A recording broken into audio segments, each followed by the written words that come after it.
Greetings, everyone. Reynaldo.Martinez here from UBX Cloud, and we are going to see a brief introduction to the IPAN application. First thing, what's IPAN?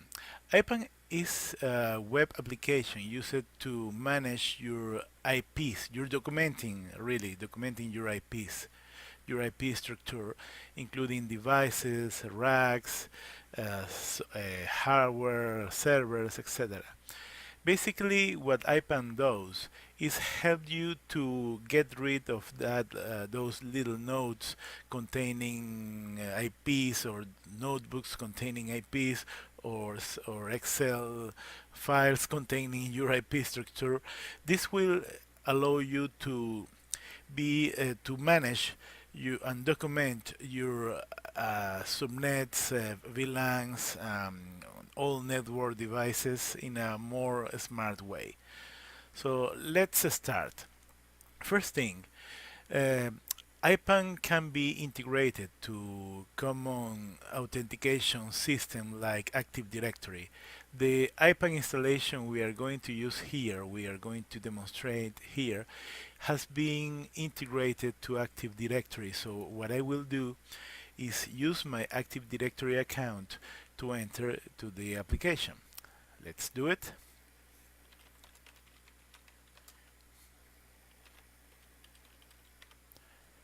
Okay, AD login successful, and here we are. This is the main panel of the IPAN application. You can see here your dashboards, your primary dashboard with a lot of information, your subnets, all sections, some tools, also an administration panel that we can use for very specific things like adding VLANs, subnet sections, do some import and export, uh, add devices, racks, circuits, and location. Let's see a sample net here. Let's go to this section that is called private network. We can see some named private networks. Let's click on this one, EEI.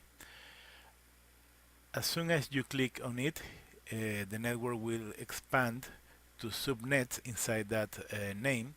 You can see here when I click on EEI that is showing a main address space that is 10.19.00-16.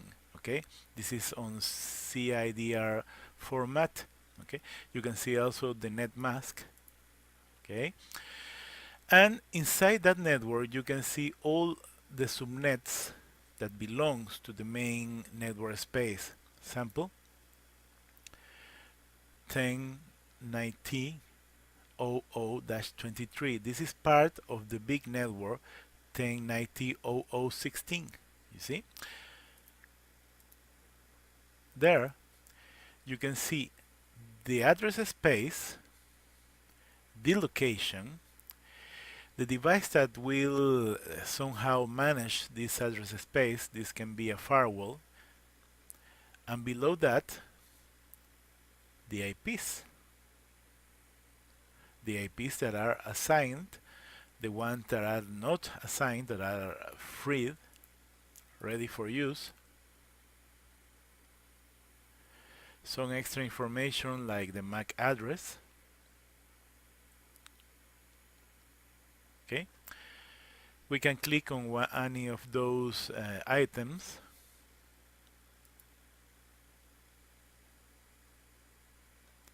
and see more information about the IP, the host name, the MAC address,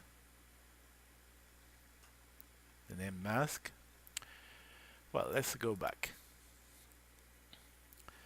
So basically, this is the main usage for this application.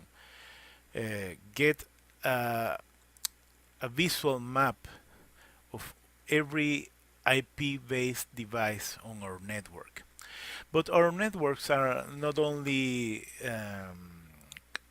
made by IPs. Our networks can have devices, racks, and other kind of equipment. Let's go to administration and then to device management. You can see here devices, racks, circuits, and locations. Let's go to location. Here we have a location. This is a physical data center.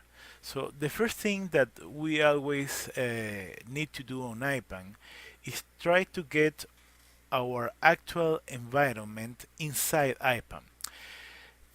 Consider this. Your actual environment is made of a big data center, okay? And inside the data center, you have racks, and inside those racks, you have several kind of devices, including firewalls, including servers. So the first thing you need to add is always your location. How to add a location? Again, administration, location, add location. Then you can put the name, a description, the physical address, okay, a street, a building, etc. And if you want to use the mapping capabilities of this software that can use GeoMaps, you can put here latitude and longitude if you have that information from a GPS. Let's see this data center that is already, this location that is already added to IPAM. DC Troy, 14 is Maple Road, Troy, Michigan. Okay, and the location is here, the longitude and latitude and longitude, sorry. We'll see later what are those belonging objects. Then after you add your data centers, your location, your offices, imagine you are not a big company, you are a little company, so you have only one or two offices with one or two racks. Okay, put your office here. After that, go to racks. Then you will add a rack. How to add a rack? Add a rack in the button. Put the name of the rack, the size of your rack in rack units, if you are going to put a backside or not, and the location where this rack is located. And finally add a description. Let's see those two racks contained in DCT Troy location. Click on one. It contains some devices. Click on the other. It contains some devices, and you can see the image of the rack. You can see it here too. Those controls at the right of each entry are delete, beware, don't delete it, show rack. You will see a physical, well, a graphical representation of what's inside the rack.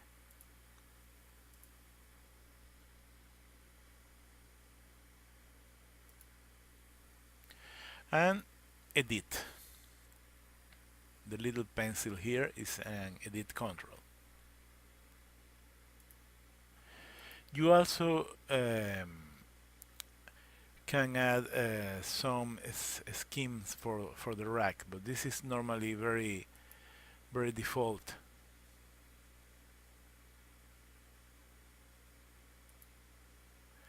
Okay, so you got your location, you got your racks. The other thing you normally need to add is the devices. What are those devices? What are those devices? First, let's go to those control in the top. Add device and manage device type. Let's click on manage device types. There you have it. Typical device types on your infrastructure: switches, router, firewall, hub, wireless, database, workstation, laptop, and other. See that there are no servers because the ultimate item for IP management are the servers itself. So what you normally add as devices are the communications specific devices like switches, router, firewall, hub, wireless access points. Normally those first five are the mostly used on IPAM representations. Here we can see some devices. Okay, let's add a device and see what happens.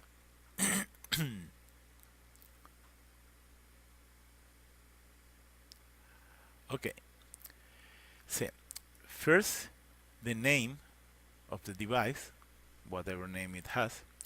Second, is not mandatory, but if your device is IP managed, you should add the IP here. Then the device type it is a switch, a router, firewall, hub, wireless, whatever. Sorry. Then the location, okay. The rack,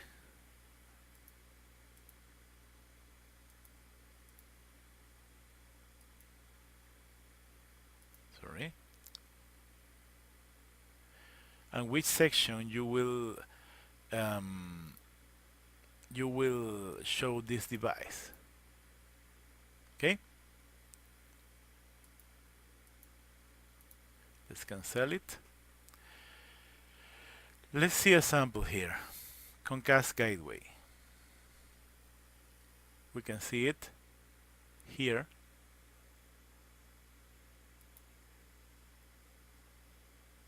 Location.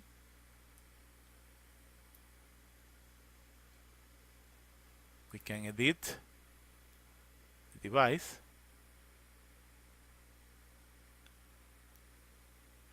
Okay. When you add the device, you will be able to add it to a rack. Okay. See that when you select, when you choose a specific rack, you will be able to select the start position and the size in rack units. First thing you need to add and save that's a little bug in the software. You need to add and save the device first, then edit the device in order to change the rack position or to add a rack position.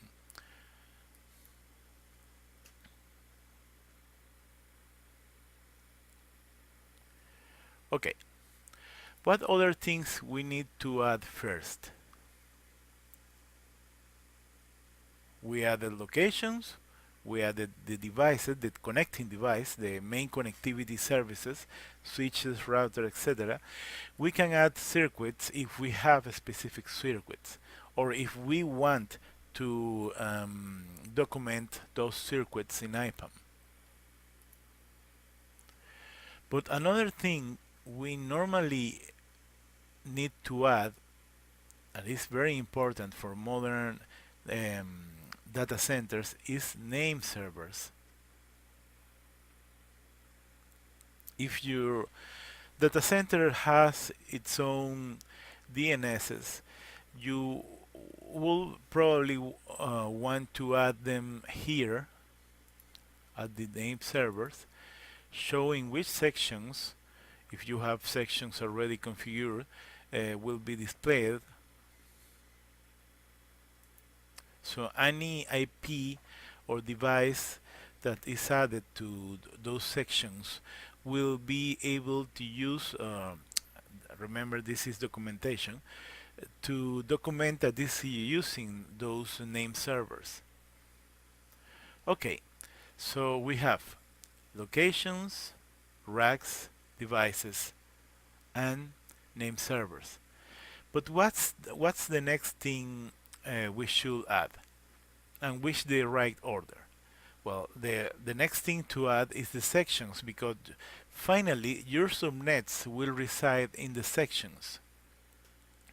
So here is where you add your section resembling in the most accurate way your actual network infrastructure. Let's see that example in Empire Electronics. We have two sections. One is called private network, and the other is called it is identified as public networks. Really, you can uh, you can add your sections the way you want. I could I could have chosen to put here the locations per site instead of per function. Here, private network and public networks are locations per function, functional locations. But if I have multiple sites, let's see, I have four sites, one in Venezuela, one in Honduras, one in China, one in United States. Let's see, let's say that we have another one in England. Maybe I could add my main sections like my main sites and put here instead of private network or public networks. I could have chosen to add here England, United States, Honduras, China, or whatever place I want to identify. And if I am very very big and I have let's see, let's imagine that I am Amazon Web Services that has regions, and about apart from regions I have availability zones. Maybe my main sections will be my main regions. Inside each region, I will add my availability zones as subnets. That's another example of how to use the sections. But let's see how to add a section. Click on Add Section. Then you can put here your section name,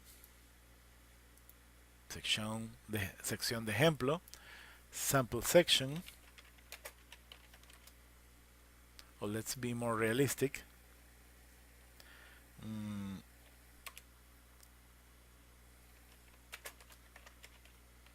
Okay, let's add a section for DMC networks. Description, whatever I want to put here that makes sense, of course.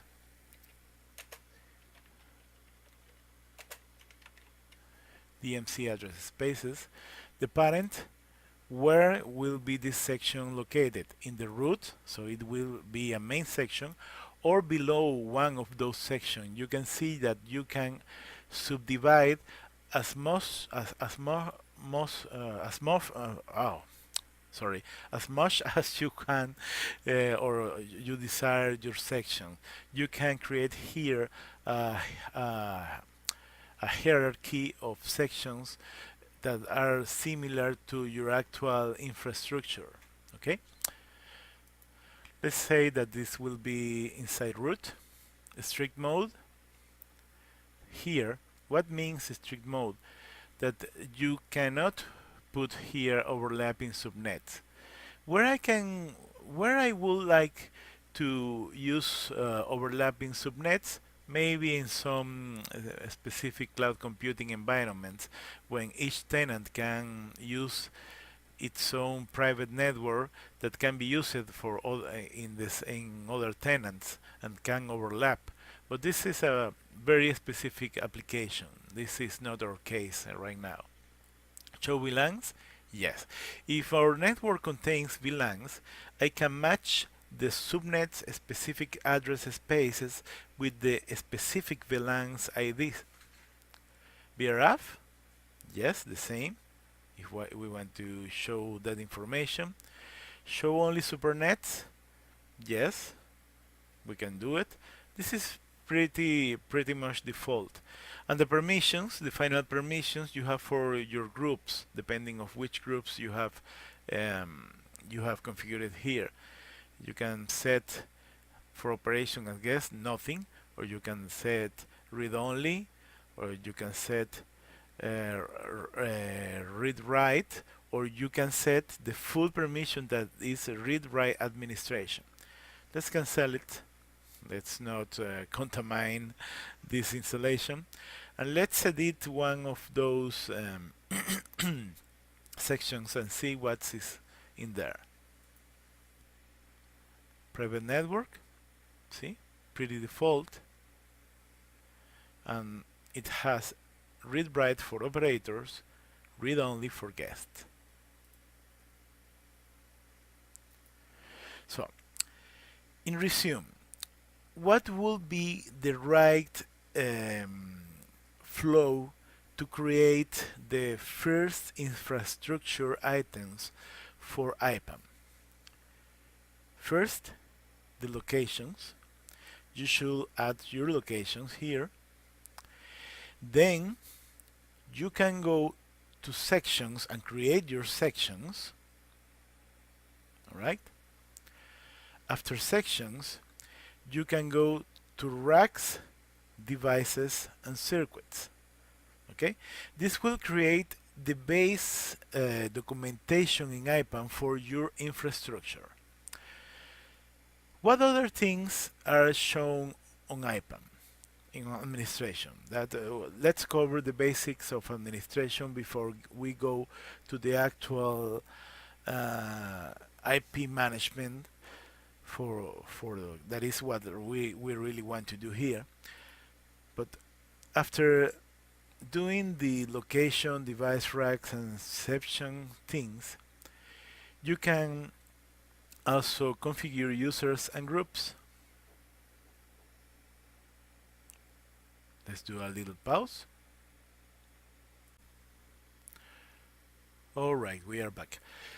Let's see about administration, user groups administration.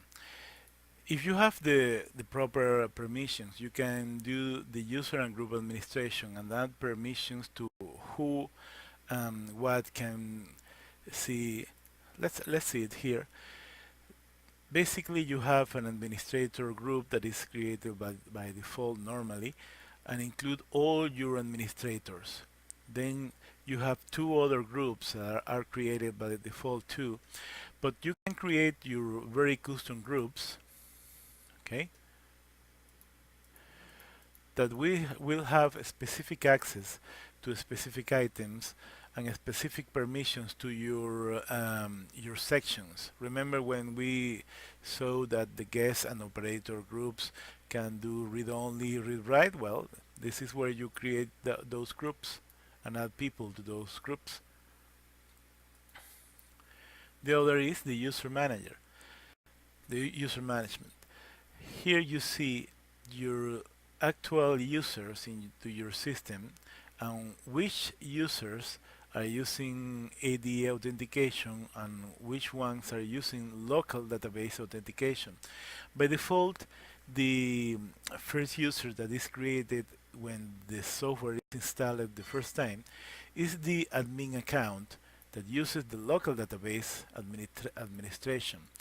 Then any other user you create will use either local or Active Directory or LDAP administration, depending of if you already configure Active Directory. Basically, create the user with all the information, the real name, username, email, what kind sorry, of user is that, a normal user or administrator? What kind of a method? It will use Active Directory, HTTP authentication, that's assuming you activated HTTP authentication, or just the default that is the local database. The password is stored encrypted the local database.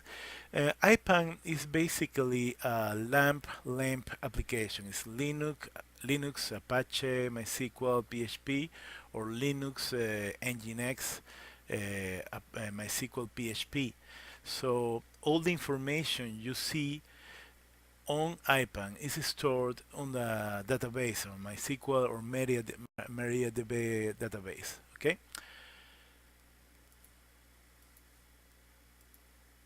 As you can see, if I choose AD as source authentication, the password just disappears because the password is get from the Active Directory.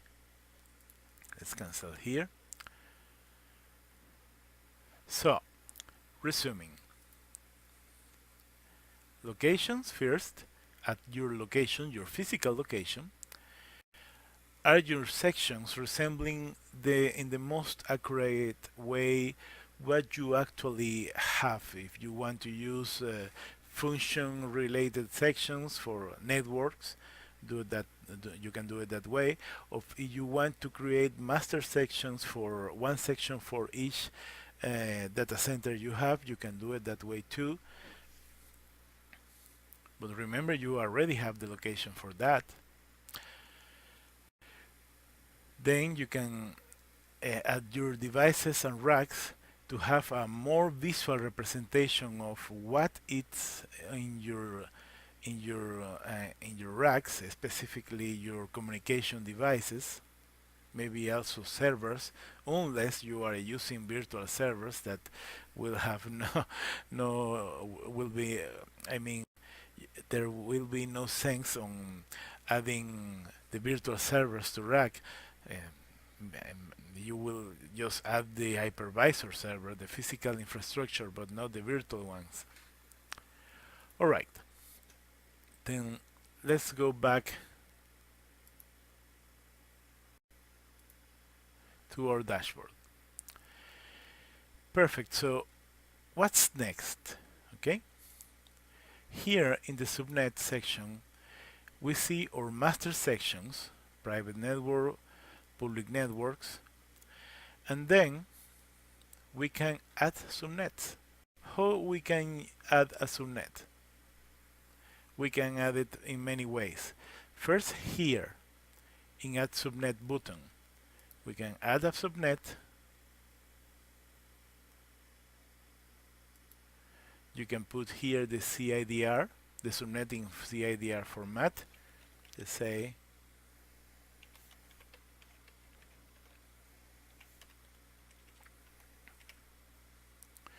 if that subnet is tied to a specific VLAN, you can add a VLAN or select a VLAN here.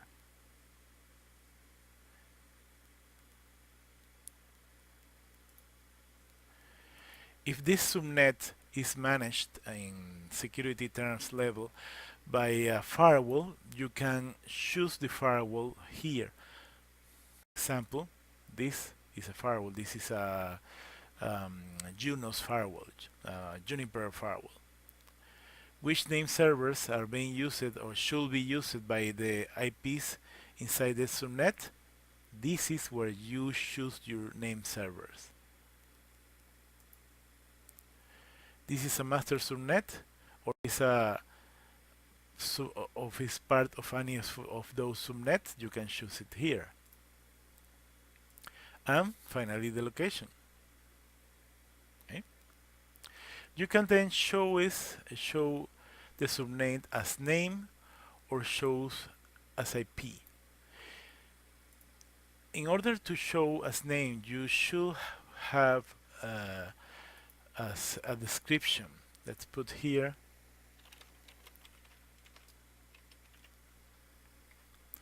if you choose to show the subnet as name, this is what you will see instead of the IP numbers. If you choose to not show a name, you will see the subnet as numbers. Let's cancel and see some example. Here in private network, you can see an let's expand all, and EEI network. When you go to the details, you can see here the actual subnet numbers, the IP numbers. Okay. In the hierarchy, you can see that this subnet is part of private network section. This is the description. This is what you can see here. If I change the properties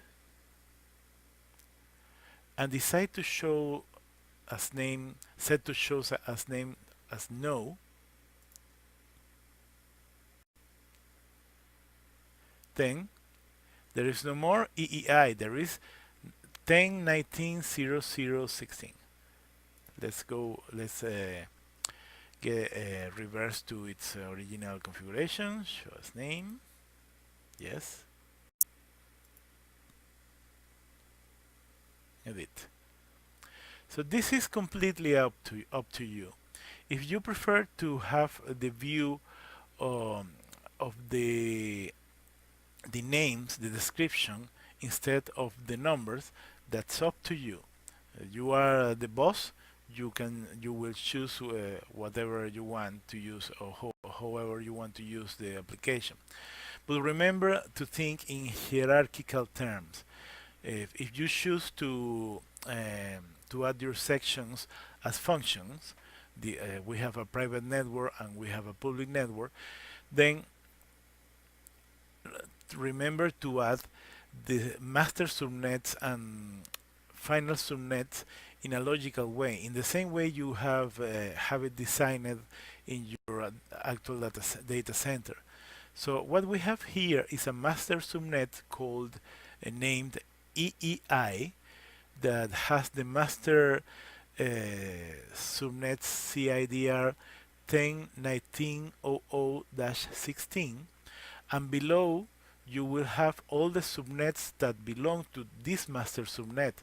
This one, an example, 10.19.00-23, that is part of this hierarchy, and you can see the complete hierarchy here that begins with private network, your master section, then your master subnet, then your final subnet for your equipment.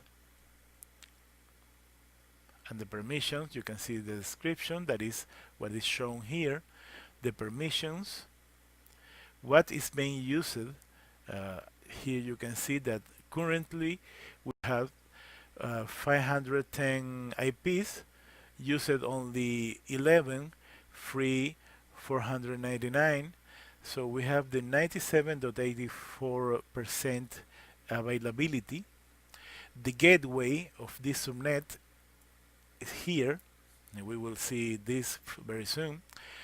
The device that controls this subnet, this is a firewall.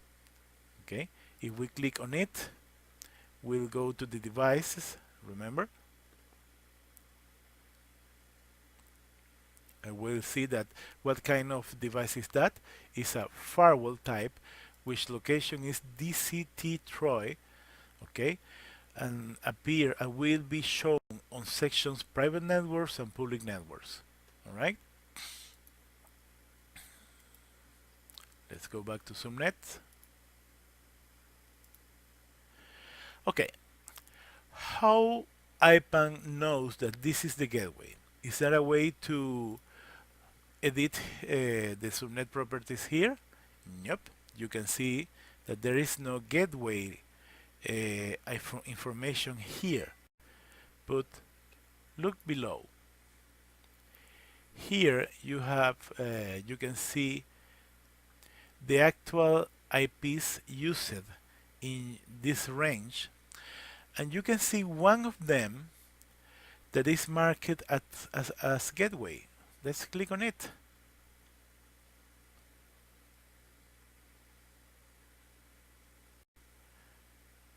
Where I said that this is a gateway. Let's go back and let's edit the item. Here.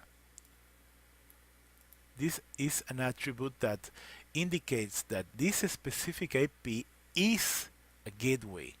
So this will be shown as the gateway for this subnet.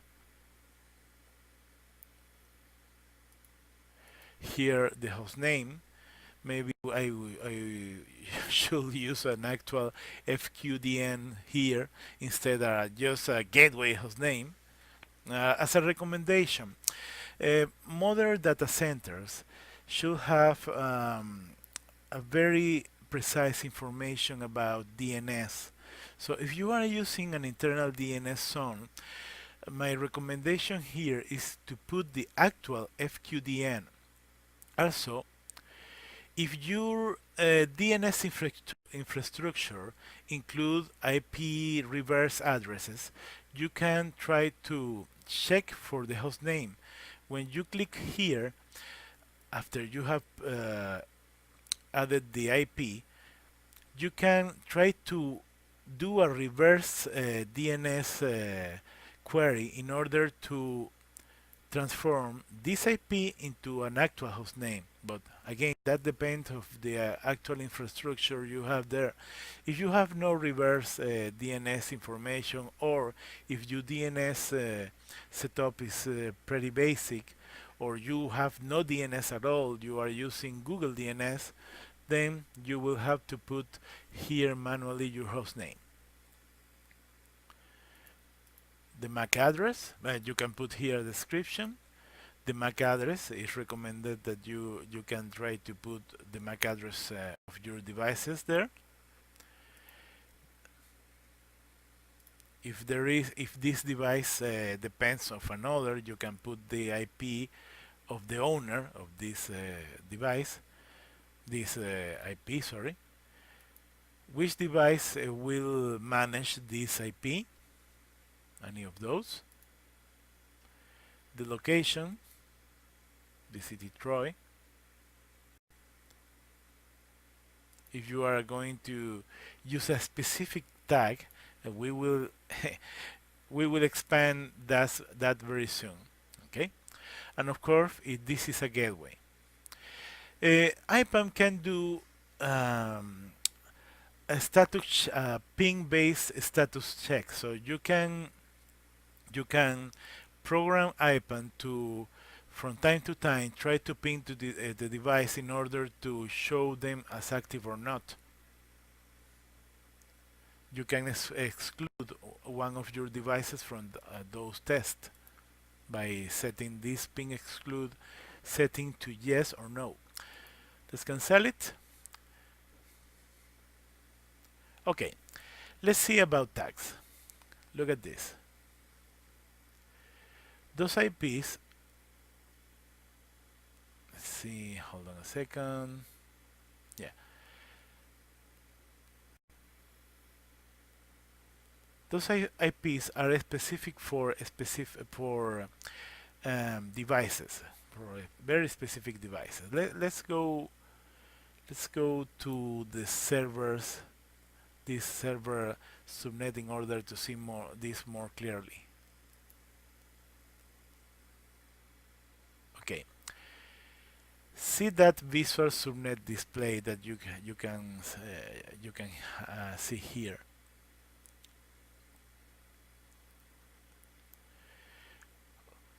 So this subnet was added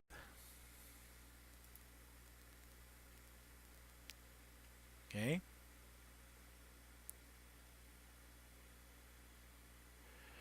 with a VLAN, is in the section private network, has no device, no name servers, belongs to a master subnet, has no location set. We can set the location later if we want.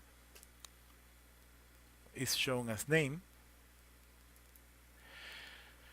By default, when I use add a subnet, I'll see two representations for the subnet, depending of how many items it contains.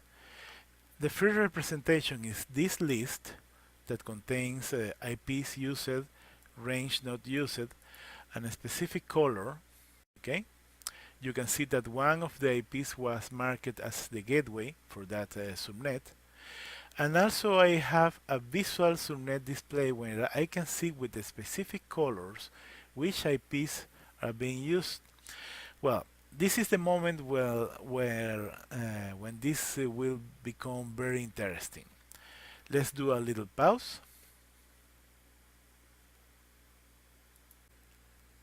Very well, we are back. Now we will see how to add an IP or a set of IPs to our subnets. What's the function of those tags? Okay, first sample. Let's imagine we will add a server, a single server. So we can add the IP here in the green box with a white cross. That's the simple way. Or we can click on any of those IPs. Let's click on the 190.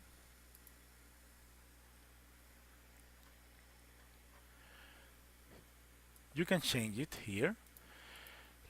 Add the host name, the description,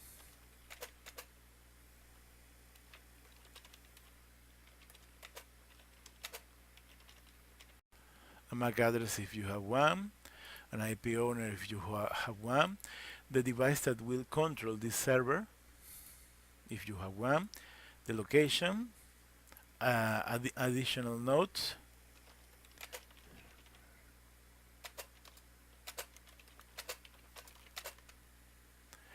and the tag. We'll see what means this tag. Okay?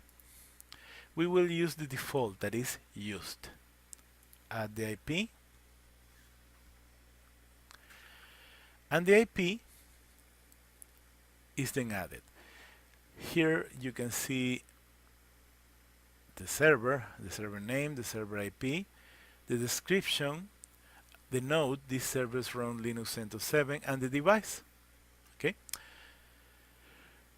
But let's imagine that this server was decommissioned, temporarily decommissioned, and I want to keep reserved the IP in order to use later for the same server when the server comes back online. Then I can change the tag from used to reserved. See the change. Now from green it changed to blue, and you have a tag here indicating that the IP has been reserved. Okay, let's see another interesting example. The DHCP range. Imagine that part of those IPs, let's say from 191, oh no, let's say from 200 to 220 will be used for a DHCP range. Okay, you can click on the first IP, you can click here if you want, change the IP, and add the range. If you put your mouse over the I, they will show you that you can add a range with a dash in the middle.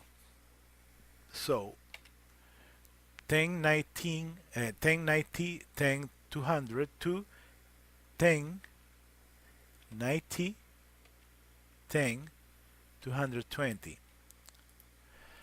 No host name is I mean uh, for a DHCP range you may want to omit the host name if you want, or just put DHCP range 01, put a description DHCP range 01, again the device. Here you can add the actual DHCP server if you have registered that as a device. Let's imagine that this EI SRX PAV01 device is the actual DHCP. The location and the tag, you will change it to DHCP. Okay? Then when you add the range, see what happens. Wow! Then you can see it. Now you have the complete range in gray, and here in the list you can see the tag as DHCP, and you can see the complete range and how many IPs in your are in registered in your DHCP range. Of course, then you can just delete the range.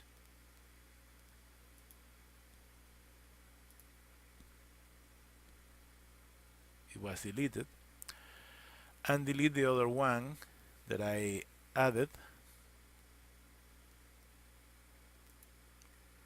It will ask you to confirm, and ready. So that's it. This is very simple. It's a very simple application. Okay, let's see about VLANs. Where do I add the VLANs? I can do it here in administration IP related management.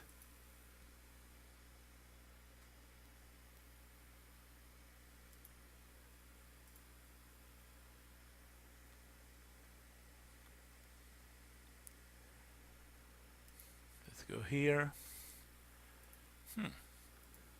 Here. If you suddenly see that the interface is not responding, always click in the main link above that will get you back to the dashboard, and then you can use the administrative functions. This is remember, no application is perfect, especially PH LAMP or LAMP applications. So always try to do the trick. Click on the main link, then go to administration. Okay, in VLANs we can actually add our VLANs. Okay, but the first thing is to add the L2 domain.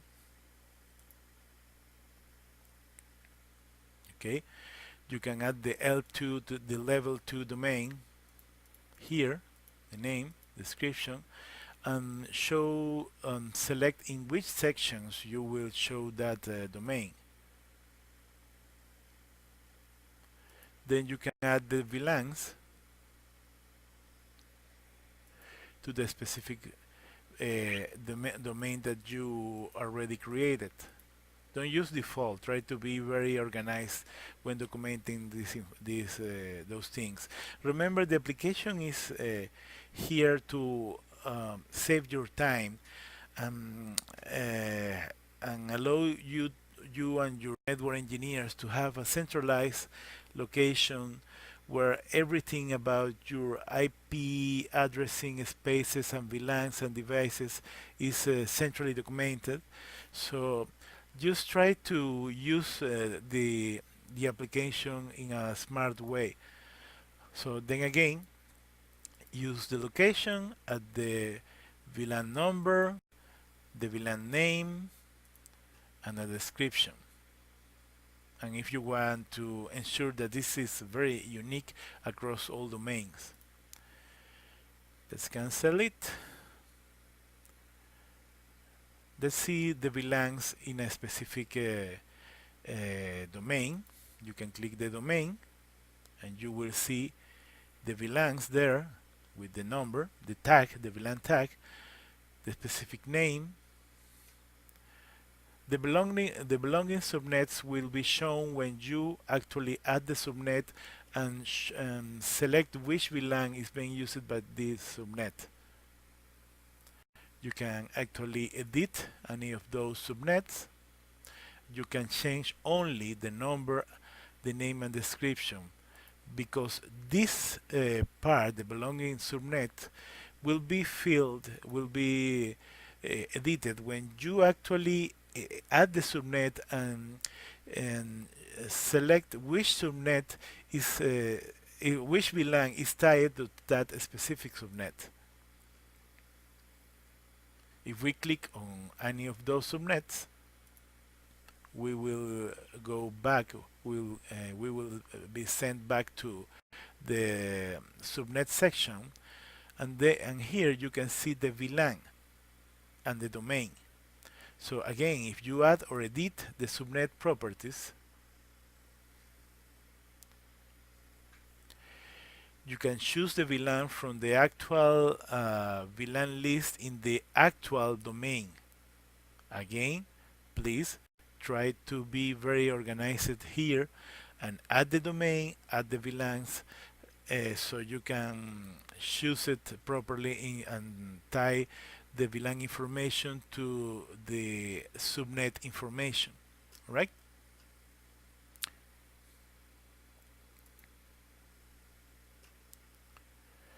So as you can see, this is very easy to use. That this only needs some little bit of effort at the beginning, and remember, the correct flow is to go to administration and add the items that you need to add first, the location, your sections, your racks and devices. Then you can begin to add subnets and VLANs. You can also, if you want, um, add NAT spaces if you are using NAT. You can document your NAT, your specific NAT rules into your infrastructure if you have NAT rules. Also remember to do the user and group administration. So this basically concludes the main administration features of PHP IPAM, or just IPAM as we know. Let's do a final thing. You can see here that we have a search. This is very much like a Google search. You can basically search for a specific IP. Let's say that you are trying to find if a specific IP is being used or not, and you don't want to mess with the or go to the subnets in order to find that information. Let's check this.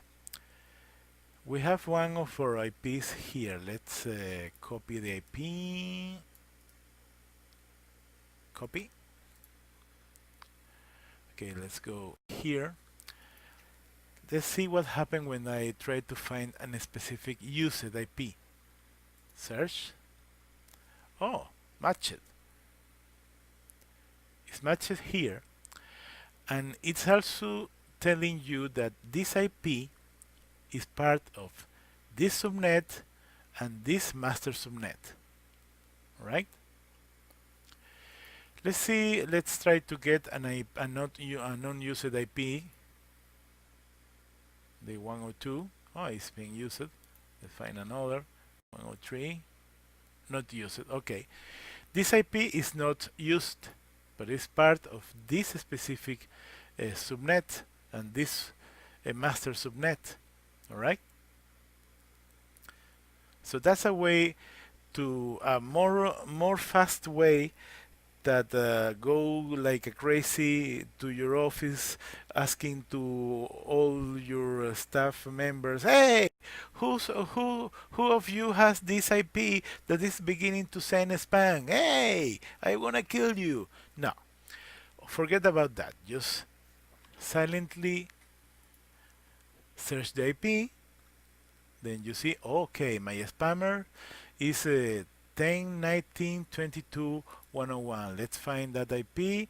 Okay, that belongs to a specific server. Blah blah blah blah. Let's kill that guy silently. So that's another way to make your life easier. Then we can go back to the dashboard, and in order to finish, we can when you enter the application and you are read by the dashboard, okay, you can see some basic statistics of what you have, your number of sections, number of subnets, how many VLANs you have, VRF, IP4 addresses, IP version 6 addresses, how many users. If you can you can put here a favorite subnet, okay, And you will see here the last change, the last management operations inside your system.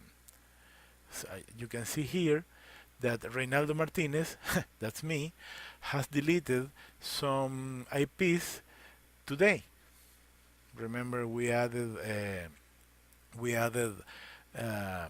range and then deleted.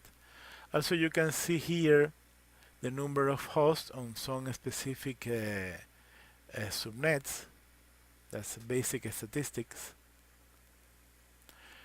So this is a basic dashboard with basic information about what you have doing, what have been doing by some of your staff, what how many IPs do you have. So very pretty basic information. What about the tools? Let's click here. Basically, this is some kind of reporting interface where you can see some information that you have already recorded in IPAM. But the most interesting tool you have here is this one, the IP calculator. Yep, you can calculate the IPs present in a specific subnet. Let's say I want to see all the IPs and subnets in a specific network. Let's say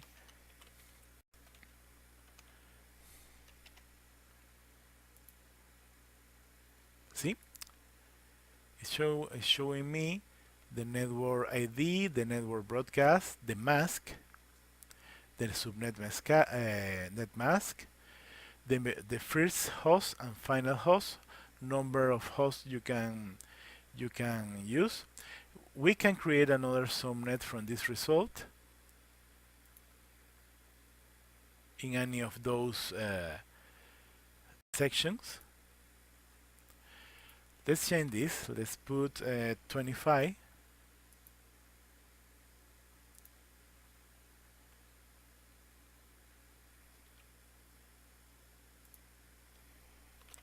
See what happens here. Now I have 126 hosts beginning with 01, finishing with 0126. Let's see if I changed it to -23. See, I now have 510 host. My mask 23, of course. My first usable is 01. My last usable is 1254.